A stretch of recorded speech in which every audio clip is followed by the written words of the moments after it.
Despite hints of John Wick's survival, there are clues that Baba Yaga truly died in John Wick Chapter 4, including his on-screen collapse and his emotional sacrifice. An off-screen death would have left room for doubts. However, as John was looking out the sunrise, he literally collapsed on-screen on the steps in Paris. And there's very little room for ambiguity. Wick has healed from gunshots before, as the New York doctor helped John at the beginning of John Wick Chapter 3. Nevertheless, Winston and John were in France, and there was no way John could have survived long enough to be transported back home. Keanu Reeves' silence on John Wick 5 suggests that he may not return. Director Chad Stahelski has no interest in working on the film, and undoing John's death so quickly would lessen its impact.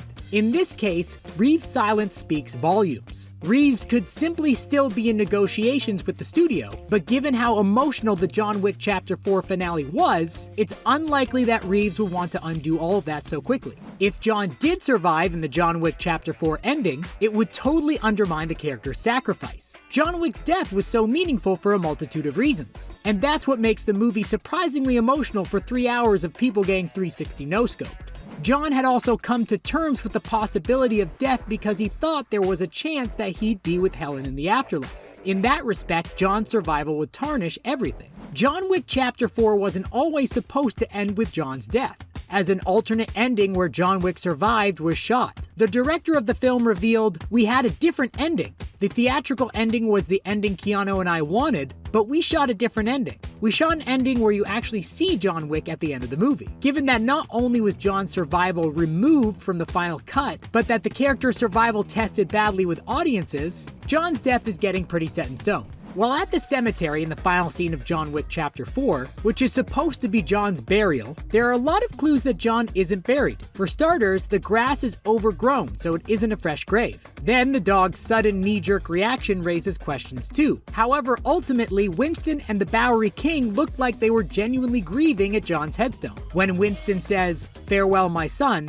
it seems as if Winston has genuinely lost a son, not like he's helped fake a death. There's nobody else around to convince except us, so there's no reason for Winston to fake his emotions. John Wick faking his death after a super emotional final act is one thing, but making that creative decision for a movie after its predecessor ended the exact same way is another. At the end of John Wick Chapter 3, Parabellum, Winston and John hatch a plan to fake John's death by having him fall from the rooftop terrace of the Continental. That way, the high table won't be so concerned about John. If John survived John Wick Chapter 4, that means that not only will the movie have ended the same way as the previous entry, but John will have faked his death for the exact same reason too.